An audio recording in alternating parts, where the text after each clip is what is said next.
Hello students, welcome back to my channel. मैं हूं मीनाक्षी सिसोदिया और आज की क्लास में लेकर आई हूं आपके लिए थ्योरी ऑफ रिलीजन, जो कि इमाइल दुर्खिम ने दिया। तो आज हम उसका अध्ययन करेंगे। तो चलिए शुरू करते हैं आज की क्लास। इमाइल दुर्खिम का कहना था कि जो मैक्स मूलर ने थ्योरी दी थी प्रकृतिवाद का सिद्धांत, और जो टेलर महोदय ने दिया था आत्मावाद का सिद्धांत, इन्होंने दोनों को ही नेग्लेक्ट किया। इनका कहना था कि मैक्स मूलर ने तो प्रकृति को इतनी ज़्यादा इंपॉर्टेंस दे दी थी कि अन्य चीज़ों को बिल्कुल ही नकार दिया था। और उधर हम टेलर महोदय का सिद्धांत देखते हैं धर्म की उत्पत्ति में, तो उन्होंने कहा कि आत्मा के द्वारा धर्म की उत्पत्ति होती है, जबकि उन्हें ये सिद्धांत बिल्कुल गलत लगा। उन्होंने कहा धर्म की उत्पत्ति आत्मा के द्वारा हो ही नहीं सकती। तो तब उन्होंने ये थ्योरी दी। तो इन्होंने जब ये थ्योरी दी तो दरअसल दुर्खिम का कहना था कि जो धर्म है वो एक विशुद्ध सामाजिक घटना, हम इसको लिख सकते हैं सामाजिक घटना, सामाजिक तथ्य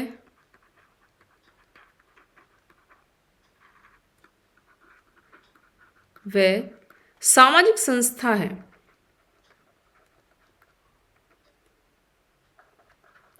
इन्होंने धर्म को एक सामाजिक घटना, एक विशुद्ध विज्ञान के रूप में एक सामाजिक घटना माना, सामाजिक तथ्य व सामाजिक संस्था कहा। दुर्खिम महोदय का कहना था कि किसी भी धर्म की उत्पत्ति में कोई ना कोई ऐसा सामाजिक कारक अवश्य होगा जिससे धर्म की उत्पत्ति हुई है। और इन्होंने अपने जो आधार बनाया इस विषय का, वो सिर्फ और सिर्फ समाज को बनाया। किसको बनाया? समाज को। देखिए, हम इनकी थ्योरीज में देखते हैं तो ज्यादातर हर चीज के पीछे इन्होंने समाज को इम्पोर्टेंस दी है और कहा है कि समाज के द्वारा ही धर्म की उत्पत्ति हुई। ये कहते हैं कि मैक्स मूलर ने यहाँ सबसे बड़ी भूल की थी कि उन्होंने समाज को तो नेग्लेक्ट कर दिया एक तरफ, और सिर्फ प्रकृति को इम्पोर्टेंस दी। तो दुर्खिम कहते हैं कि ना तो प्रकृतिवाद के द्वारा उत्पत्ति हुई है धर्म की, और ना ही आत्मा के द्वारा उत्पत्ति हुई है, बल्कि धर्म की उत्पत्ति में सिर्फ और सिर्फ एक ही कारक जिम्मेदार है, वो है हमारा समाज। तो इन्होंने समाज को इम्पोर्टेंस दी और इन्होंने आगे बताया कि देखिए, हमारे जीवन की जितनी भी घटनाएं होती हैं, चाहे वो वास्तविक घटना हो, काल्पनिक हो, आदर्शात्मक हो, संगठित हो, असंगठित घटना हो, हम इनको देखिए दो भागों में बांटकर देख सकते हैं। हम इसको देखते हैं, एक तो पवित्र चीज होती है, एक तो पवित्रता होती है या पवित्र कह सकते हैं हम इसको, और दूसरा है अपवित्र या साधारण।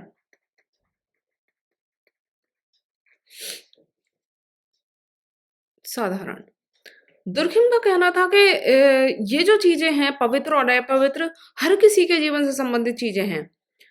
कोई भी धर्म है, उसकी उत्पत्ति जब होती है तो वो पवित्रता के साथ होती है। हम उस चीज को पवित्रता के साथ मानते हैं, फॉलो करते हैं उसके विश्वासों को। और इस दुनिया का कोई भी धर्म हो, वो जरूर किसी ना किसी पवित्रता के साथ जुड़ा हुआ होता है। तो दुर्खिम आगे बताते हैं कि जो पवित्रता है, देखिए, जरूरी नहीं है कि हर चीज जो पवित्र है वो ईश्वरीय होगी या धर्म से रिलेटेड होगी, लेकिन ये चीज जरूर इंपॉर्टेंट है कि जो चीज ईश्वरीय होगी या जो चीज धर्म से रिलेटेड होगी वो पवित्र अवश्य होगी।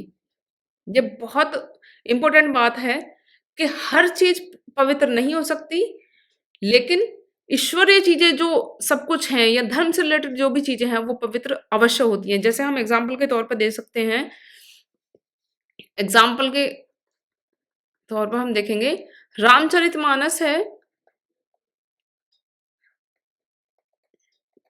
ये क्या है? ये धर्म से, हिंदू धर्म से रिलेटेड है और पवित्रता भी इसमें समाई हुई है। हम बात करते हैं रामायण की, महाभारत की। महाभारत हुआ, बाइबल की, बाइबल की हम बात करते हैं, या हम करते हैं कुरान की बात। तो ये सब क्या है? ये धर्म से, किसी न किसी धर्म से रिलेटेड है, लेकिन इनमें पवित्रता पूर्ण रूप से समाहित है। ये जो पवित्र चीजें होती हैं, जैसे रामचरितमानस है, रामायण है, महाभारत है, कुरान है, इनकी हम बात करें तो ये चीज़ें जो हैं ये सामूहिक चेतना को जागृत करती हैं या समूह को एक्टिव करने का कार्य करती हैं। और जो समाज के लोग होते हैं वो क्या करते हैं कि इन पवित्र चीज़ों से जैसे हम देखें एग्ज़ाम्पल के आधार पर तो हम मंदिर जो है हमारा या फिर मस्जिद है, वहाँ पर हम कोशिश करते हैं हम पॉज़िटिव चीज़ों को करें, वहाँ अच्छी चीज़ों को करें, पवित्र चीज़ों को करें और वहाँ पर हम कोशिश करते हैं कि जो अपवित्र चीज़ें हैं उनको समाज से दूर रखा जाए या उस जगह से स्पेशल दूर रखा जाए जो पवित्र जगह है। ये जो सब चीज़ें होती हैं इनको करने का जो कार्य है वो करता है हमारा समाज और समाज देखिए जो अपवित्र वस्तुएँ होती हैं उनको दूर करने का कार्य भी बहुत अच्छे से करता है। इसी तरह के जो कार्य होते हैं उनको अंजाम देने के लिए उत्सव होते हैं, विश्वास होते हैं या कोई हम कह लें समारोह आयोजित किए जाते हैं जिससे कि हमारा जो विश्वास है इन चीज़ों पर, पवित्र चीज़ों पर वो कंटिन्यूअस बढ़ता जाता है। और जो अपवित्र चीज़ें हैं हम कोशिश करते हैं हम उनसे दूर हटें, उन चीज़ों को हम ना फ़ॉलो करें। और एक चीज़ और होती है सोसाइटी में कि जैसे-जैसे हमारी किसी धर्म के प्रति आस्था बढ़ती है, तो हमें पवित्र चीज़ें अपने आप अच्छी लगने लगती हैं। तो दुर्खिम ने इन सभी चीज़ों को जो डिफ़ाइन किया है, वो किया है अपनी एक मोस्ट इम्पोर्टेंट बुक में जिसका नाम है द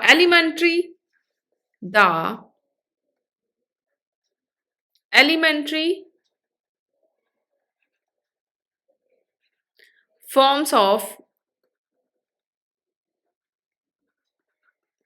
रिलीजियस लाइफ। ये जो पुस्तक थी इनकी ये 1915 में प्रकाशित हुई और देखिए यहाँ पर भी कन्फ्यूज़न रहता है, कुछ बच्चों जो टिक करके आते हैं वो 1912 पे करके आते हैं, लेकिन मैं आपको सजेशन दूँगी कि यहाँ 1915 पे आप टिक करके आइए क्योंकि ये प्रकाशित जो हुई थी ये 1915 में हुई थी। तो ये जो बुक है इनकी महान कृति रही है, इनके जो साहित्यिक इनका जीवन रहा है उसमें और इन्होंने जो संपूर्ण आत्महत्या है उसका वर्णन इस पुस्तक में किया। तो ये जो पुस्तक थी ये 3 खंडों में प्रकाशित हुई और हर खंड में अलग-अलग जो चीज़ें हैं उन पर चर्चा की गई है जैसे कि जो इनका थ्योरी है पहले से या क्वेश्चन्स हैं उनसे रिलेटेड प्रथम खंड में चर्चाएँ की गई हैं। सेकंड खंड में टोटमवाद इन्होंने टोटमवाद की जो अध्ययन है उसका किया था, अरुणिता जनजाति का, उसके बारे में अध्ययन के बारे में बताया गया है और थर्ड जो वो है इनका, वो है किसी भी धर्म से संबंधित जो भी विचारधाराएँ या संस्कार या विश्वास होते हैं, उनके बारे में इन्होंने अध्ययन किया। यानी अलग-अलग जो इनके खंड हैं, उनके अंदर भी उपखंड हैं। तो उन सब में इन सभी चीज़ों का अध्ययन किया गया है। हम सभी चीज़ों को जानेंगे कि टोटमवाद क्या है और इन्होंने कैसे अरुणिता जनजाति का अध्ययन किया। तो हम आगे पढ़ेंगे। चलिए हम शुरू करते हैं अपनी अरुणिता जनजाति से। अपने धर्म के उत्पत्ति संबंधी सिद्धांत जो इनका है, उसमें इन्होंने क्या किया, उसमें अरुणिता जनजाति का अध्ययन किया। किसका अध्ययन किया था? अरुणिता जनजाति का, जो कि ऑस्ट्रेलिया की जनजाति है। दुर्खिम ने जैसे अरुणिता जनजाति का अध्ययन किया तो इनका कहना था कि जब हम किसी भी जनजाति का अध्ययन करते हैं तो हम पाते हैं कि जो सामूहिक शक्ति है या सामूहिक चेतना है वो व्यक्तिक चेतना से कहीं ज़्यादा ऊपर बढ़ जाती है। यानी उस वक़्त जो है अगर हम अध्ययन करते हैं तो जो जनजाति है उसमें क्या होता है कि किसी भी व्यक्ति विशेष के जो खुद की भावनाएँ हैं, विचार हैं, विश्वास हैं, वो गौण हो जाते हैं और प्राथमिक स्तर पर जो आते हैं वो आता है समूह या सामूहिकता आ जाती है। यानी जो व्यक्ति हैं वो एक दूसरे को देखकर बहुत अच्छा अनुभव करते हैं और साथ में जो यूनिटी की जो विचार हैं या उनकी प्राथमिकताएँ हैं उनको तवज्जो देते हैं या उनको प्राथमिकता देने की कोशिश करते हैं। और यहाँ जो व्यक्तिगत विचार हैं वो कहीं न कहीं सेकेंडरी स्थान पर आ जाते हैं। तो इन्होंने उस जनजाति का जब अध्ययन किया तो पाया कि जो धर्म की उत्पत्ति होती है वो सामूहिकता के आधार पर हुई और समाज में जब लोगों के एक साथ विश्वास मिलने लगते हैं, एक साथ भावनाएँ मिलने लगती हैं, तो कहीं न कहीं धर्म की तरफ हम बढ़ने लगते हैं। क्योंकि हम अपने अगर एग्ज़ाम्पल के आधार पर देखें, तो हम जब देखते हैं मान लीजिए किसी मंदिर में भजन कीर्तन हो रहा है, तो वहाँ हम एक तरह की विचारधारा लेके जाएँगे या हम वहाँ पॉज़िटिविटी लेकर जाएँगे साथ में। जैसे हमें भजन गाने हैं, तो चाहे कितनी ही दुश्मन लेडी हैं, वो भी साथ में मिलकर बैठकर वहाँ भजन कीर्तन कर रही होंगी। अब वहाँ ऐसा क्यों? जबकि वो आपस में कितना ही बोलती हों या नहीं बोलती हों, लेकिन जब वहाँ धार्मिक स्तर पर बैठी हैं, तो वो एक साथ मिलकर, एकजुटता के साथ, एक ही भावना और विचार के साथ में वहाँ बैठकर भजन कीर्तन करने में लगी ही रहती हैं। जिससे क्या है? जिससे हमारे धर्म को मजबूती मिलती है और धर्म की उत्पत्ति में हमें सहायता मिली, अगर हम अरुणता जनजाति का अध्ययन करते हैं तो। ये बताया था दुर्खेम ने। वाद को इन्होंने अपना आधार बताया कि टोटमवाद के आधार पर इन्होंने इस पूरी थ्योरी को हमें एक्सप्लेन किया है कि जो टोटमवाद था, वो उस जनजाति में एक गोत्र के रूप में हम कह सकते हैं, या एक नाम के रूप में हम इसको ले सकते हैं, एक समूह के रूप में इसको ले सकते हैं। इस तरह से इन्होंने इसको डिफाइन किया कि जो अरुणा जनजाति के लोग थे, वो टोटम को एक गोत्र के रूप में समझते थे। वो जो टोटम था, वो टोटम कोई भी वस्तु हो सकती थी, कोई भी पौधा हो सकता था, कोई भी पवित्र चीज़ ऐसी हो सकती थी जिसको, जैसे मान लीजिए पीपल का पेड़ है, नीम का पेड़ है, इस तरह की कोई भी पेड़ हो सकता था। या फिर हम बात करें कोई भी जानवर या पशु, किसी भी तरह का मतलब पशु हो सकता था, और वो उसको क्या करते थे कि उस टोटम को इतना ज़्यादा मानते थे कि वो अपने शरीर पर गुदवा लेते थे, या फिर उनके घर में जो भी बर्तन थे, कपड़े थे, उन पर उनको वो छपवा लेते थे। मतलब उसको एक भगवान की तरह वो पूजना शुरू हुए कि ये हमारा जो कुछ भी है, ये हमारा भगवान है, या इससे धर्म को हम मान रहे हैं, या जो भी उनका गोत्र था, गोत्र के लोग थे, वो सिर्फ़ और सिर्फ़ एक ही टोटम को फ़ॉलो करते थे। जैसे आज के तौर पर हम देखें, मान लीजिए जैसे मेरी फैमिली है, तो मेरी फैमिली के अगर 10 मेंबर हैं, तो हम सारे 10 एक मंदिर में अगर जाना पसंद करते हैं। दूसरी फैमिली के लोग हैं, वो दूसरे टेम्पल में जाना पसंद करते हैं। तो इसी तरह से उसमें अरुणा जनजाति में एक गोत्र के लोग एक टोटम को फ़ॉलो करते थे, और उस टोटम को इतना ज़्यादा मानते थे कि उसके मरने के बाद भी उस टोटम की अस्थियों को सँभाल कर रखते थे, और कोशिश करते थे उस पर शोक भी जताते थे साथ में। मतलब जैसे एक व्यक्ति की डेथ होती है, ऐसे ही टोटम की मृत्यु या उसके नष्ट होने पर वो शोक व्यक्त करते थे। और जो भी मतलब टोटम से रिलेटेड चीज़ें थी, जैसे बर्तनों पर प्रिंट, मैंने आपको बताया कि बर्तनों पर प्रिंट कराते थे। हाथ के अंदर जो हमारी नसें होती हैं, उन तक में भी उस टोटम के चित्र को वो गुदवाते थे। ऐसी चीज़ों को वो करते थे, जिससे कि दूसरे गोत्र का व्यक्ति जान जाए कि ये उस टोटम को फ़ॉलो करने वाला व्यक्ति है। और जो उस टोटम को नहीं मानता था, तो उस समाज के लोग या उस गोत्र के लोग उसको बिल्कुल गलत नज़र से देखते थे, उसको ये सोचते थे कि ये अंधविश्वासी व्यक्ति है, या फिर गोत्र से अलग का व्यक्ति है, मतलब उसको एक अच्छे नज़रिए से नहीं देखा जाता था। तो ये सब चीज़ें उस टोटमवाद से रिलेटेड हैं, और उनका जो विश्वास था इस टोटम से, वो बहुत उच्च था। वो हर कार्य को जो करते थे, वो अपने टोटम से आज्ञा लेकर, अपने टोटम से हर तरीके से मस्तक झुकाकर, इस तरह से वो सारी चीज़ों को मानते थे। यहाँ पर हम देखें तो देखिए, ऐसा नहीं है कि हर जनजाति में टोटम की धारणा पाई जाती है। कुछ ही ऐसी जनजातियाँ हैं जिनमें टोटम की धारणा पाई जाती थी, और उनको टोटम को पूजा जाता था। और दुर्खिम ने कहा है कि जो टोटम है, दुर्खिम ने क्या कहा कि टोटम धर्म की शैशवावस्था है। ये भी याद करने के लिए बहुत अच्छी लाइन है, क्योंकि ऐसी लाइन्स एग्ज़ाम्स में पूछी जाती है कि ये किससे रिलेटेड है। तो टोटम को इन्होंने धर्म की शैशवास अवस्था बताया। दुर्खिम का कहना है कि जो समाज में धर्म का उदय हुआ, तो उस चीज़ को लेकर अभी भी डाउट बना हुआ है कि समाज से धर्म की उत्पत्ति हुई है। लेकिन डाउट ये बना हुआ है कि धर्म की उत्पत्ति में जो हमारा पवित्रता और अपवित्रता की बात कही गई है, उसका वास्तविक आधार कुछ ना कुछ और होगा, या उसका वास्तविक आधार क्या है। और ठीक इसके ही उत्तर में दुर्खिम कहते हैं कि जो समाज में धर्म की जो बात की है इन्होंने, तो उसमें पवित्रता और अपवित्रता के भेद पर भी फोकस किया गया है, कि इसको दो भागों में बांटा, जैसे इन्होंने हमने डिफाइन किया था कि इन्होंने दो भागों में बांटा इसको। तो उत्तर में इन्होंने ये भी कह दिया। आगे हम बात करें, दुर्खिम कहते हैं कि जो धर्म की उत्पत्ति हुई या टोटम की उत्पत्ति हुई, उसका गण चिन्ह क्या था, तो चलिए हम उस पर बात करते हैं। गण चिन्ह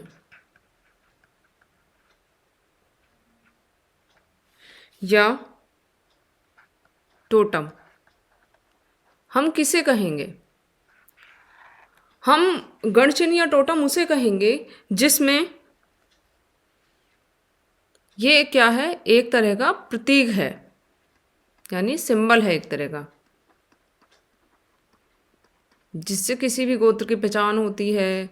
या हम कहें कि देखिए ये कोई भी भौतिक वस्तु हो सकती है, या फिर कोई सजीव वस्तु हो सकती है, निर्जीव वस्तु हो सकती है, और उसको इतना ज़्यादा प्रेफरेंस दिया जाता है उस गोत्र या समूह के द्वारा कि उसको एक ईश्वर की भांति माना जाता है। हम जैसे देखते हैं कि एग्जाम्पल के तौर पर मैं बताती हूँ किनको ये वो मानते थे, टोटम मानते थे। जैसे गौरैया है, गौरैया चिड़िया होती है, बर्ड होती है, तो उसको ये टोटम के रूप में मानते थे। या कोई भी पेड़ है ऐसा, जैसे पीपल का पेड़ है, बरगद का पेड़ है, और कोई भी जो निर्जीव वस्तु है, जैसे निर्जीव वस्तु के रुद्राक्ष की माला है, मतलब ऐसी चीज़ों को जिनका कोई उस टोटम के साथ ये क्या करते थे कि अपना एक रिलेशन बनाते थे, मतलब एक संबंध कायम करते थे। वो संबंध जो है वो पॉजिटिविटी के साथ में होता था, और साथ में विश्वास भी होता था इनका कि उसको हम बहुत अच्छे से फॉलो करें, वो हमारा ईश्वर है, या उसी की कृपा से हमारे घर में सब चीज़ें होती है। कोई बीमारी आना है या कोई खुशहाली आना है, तो उसी के द्वारा वो चीज़ें होती हैं। और देखिए जब ये कोई भी अच्छी चीज़ करने वाले होते थे, तो ये क्या करते थे कि इन चीज़ों को मानते थे, उनसे आज्ञा लेते थे। अब देखिए ऐसा तो नहीं है कि भौतिक वस्तुएं आज्ञा देंगी, लेकिन इन्हें फील होता था कि वो हमें परमिशन दे रही हैं उस कार्य को करने की। मतलब इतनी श्रद्धा और भक्ति के साथ में ये उस टोटम को मानते थे, उनका विश्वास था इन चीज़ों पर। और पश्चिमी लोगों के प्रति जो ध्यान आकर्षित किया था वो किया था जे लैंग ने। टोटम शब्द की जो उत्पत्ति हुई थी वो उत्तरी अमेरिकी इंडियन आदिवासियों से शुरू हुई थी। और देखिए सबसे पहले जो सर्वप्रथम इसका प्रयोग किया था वो किया था आपके जे लॉन्ग ने। किसने किया था? जे लॉन्ग ने। और जो भारतीय आधार पर समाजशास्त्र में किया,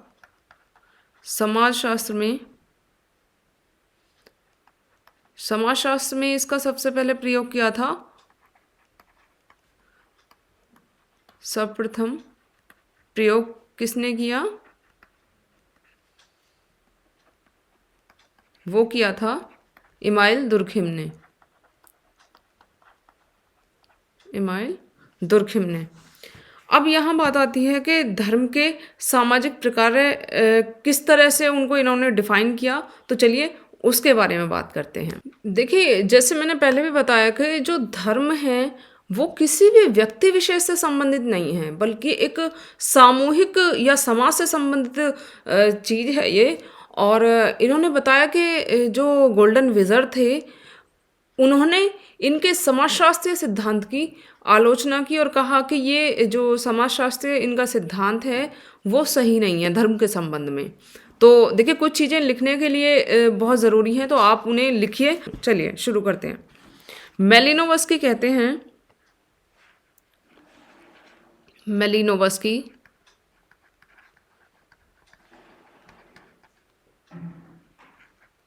मेलिनोवस्की कहते हैं जीवित रहने के लिए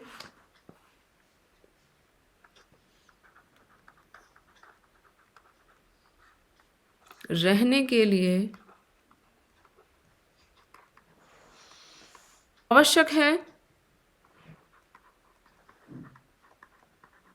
यह आवश्यक है कि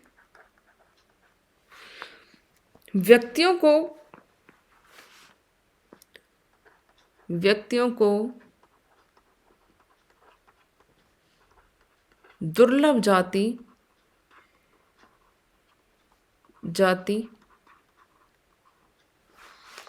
के पेड़ पौधों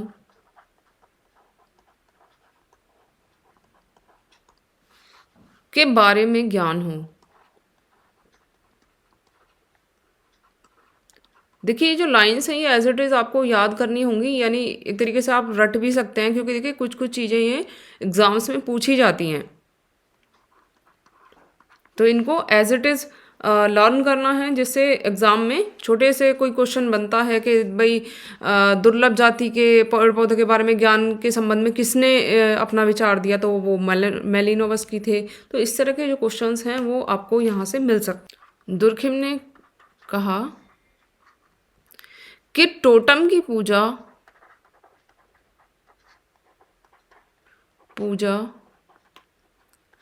स्वयं समाज की पूजा है।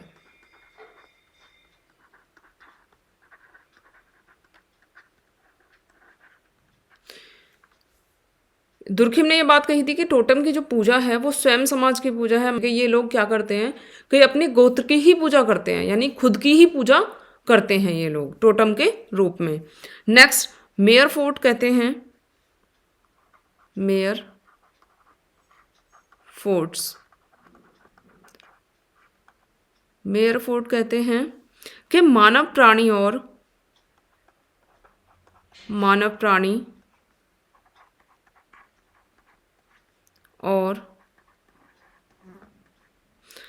पशुओं के बीच संबंधों को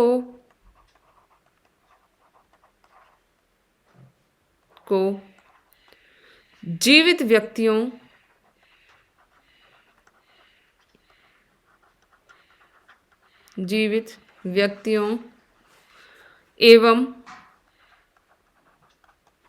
उनके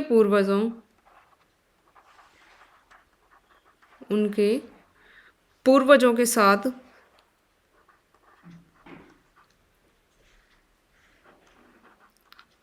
संबंधों को देखा।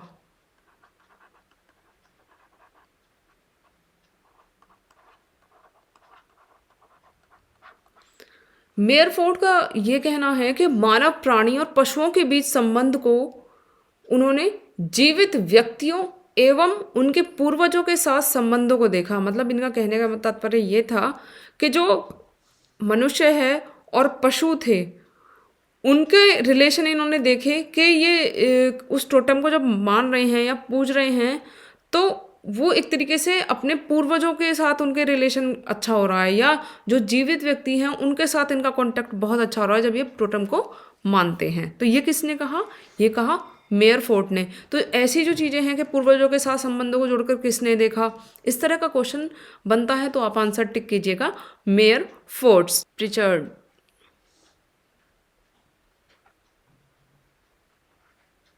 कहते हैं कि टोटम की प्रकार्यात्मक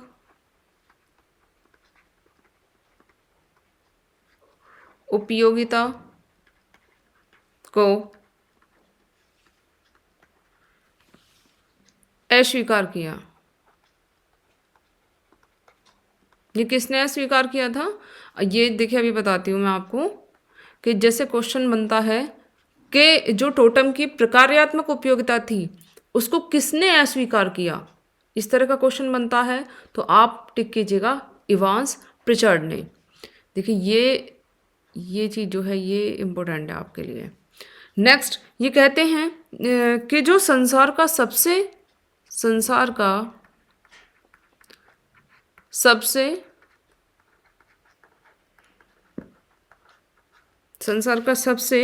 अनुपयोगी पशु भी, यानी कि जो काम में ना आता हो पशु, उसको कहते हैं अनुपयोगी, यानी जिसका कोई उपयोग ना हो। अनुपयोगी पशु भी संस्कारों का केंद्र हो सकता है, संस्कारों का केंद्र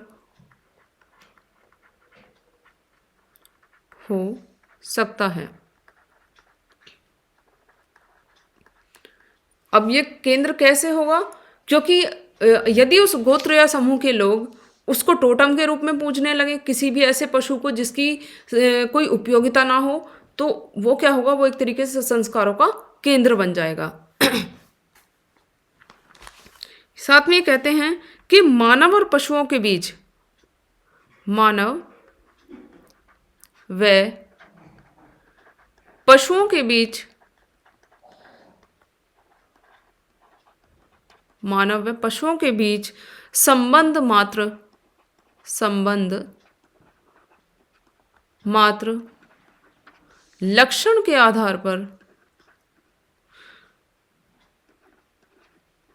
पर हो सकते हैं।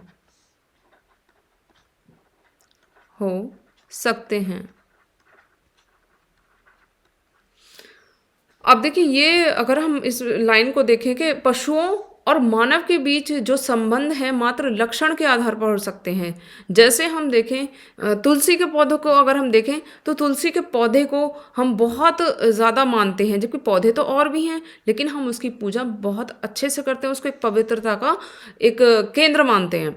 साथ में जैसे हम देखें गौ माता हैं, हम गाय को अन्य पशुओं की भांति ज़्यादा पूजा करते हैं उनकी। तो इस तरह से जो है ये चीज़ें टोटम के रूप में मानी जाने लगी। टोटमवाद के संबंध में टोटम को लेकर जो वाद विवाद चल रहा था उसको लेवी स्ट्रॉस ने हमारे सामने प्रस्तुत किया। तो ये इम्पोर्टेंट चीज़ है, ये इसको आप नोट डाउन कीजिए। टोटमवाद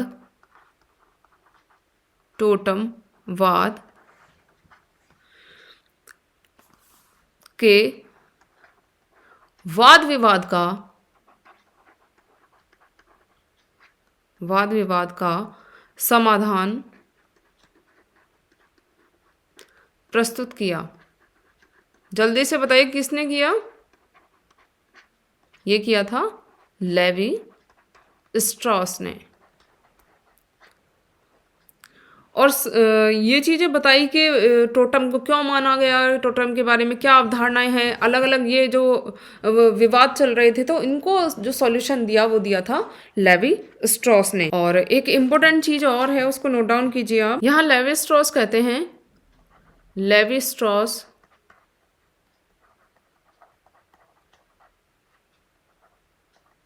के तर्कों ने पश्चिमी और गैर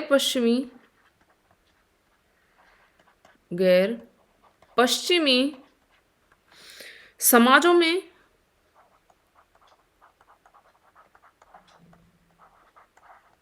पुनः पशु प्रतीकात्मकता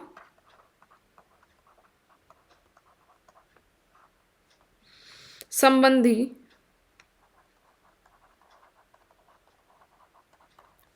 अध्ययनों को प्रोत्साहित किया।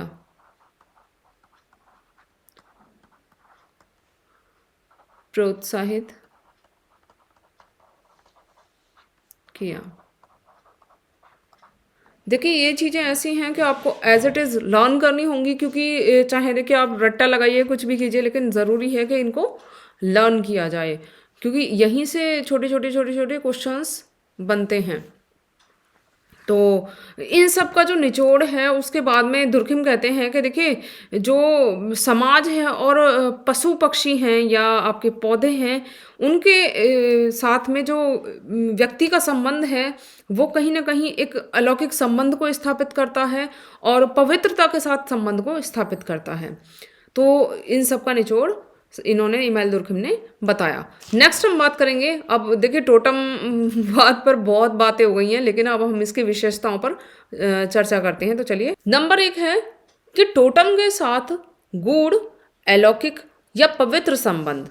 इसका मतलब है कि जो टोटम से संबंधित जो गोत्र थे वो क्या करते थे, वो टोटम के साथ में गूढ़ मतलब गहरा और अलौकिक जो शक्तियां थी उनसे रिलेटेड और एक पवित्र संबंध स्थापित करते थे उस टोटम के साथ में। नंबर 2 है टोटम शक्ति का अधिकारी। देखिए, जब टोटम के साथ में ये गूढ़ और अलौकिक या अपना पवित्र संबंध स्थापित करते थे तो वो जो है वो एक शक्ति का अधिकारी भी हो जाता था। मतलब उसके अंदर एक तरीके से ये सोचते थे कि कोई पावर है, जो हम कोई गलत कार्य करेंगे तो वो हमें रोकेगी और अच्छा कार्य करेंगे तो वो हमें रिटर्न में कुछ ना कुछ पॉजिटिविटी देगी। नेक्स्ट है टोटम के प्रति श्रद्धा, भक्ति और आदर की भावना।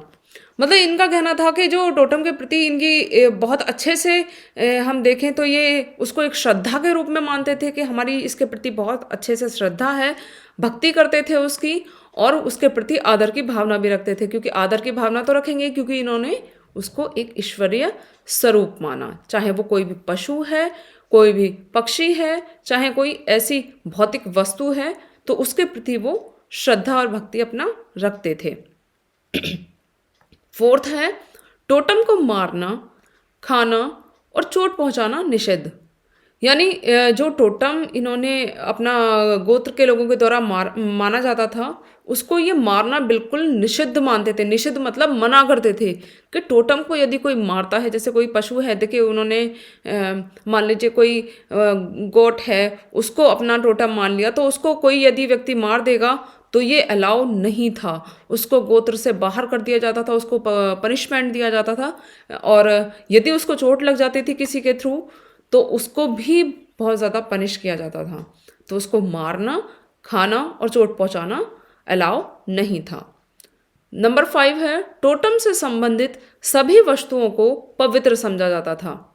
देखिए टोटम से संबंधित जो भी वस्तु थी, जैसे मान लीजिए कोई भी पशु है तो उसके नाखून हैं, उसकी खाल है, या फिर उसके पैरों पैरों के पंजे हैं, या फिर उसके मरने के बाद जो उसकी अस्थियां थी वो हैं, या कोई पेड़ है तो उसकी पत्तियां हो गई, या फिर उसकी लकड़ियां हो गई। जैसे फॉर एग्जांपल अगर हम देखें तो हम यहाँ देखते हैं कि देखिए हमारे लिए आम जो है हिंदू धर्म में वो बहुत पवित्र माना जाता है किसी भी शुभ कार्य करने के लिए।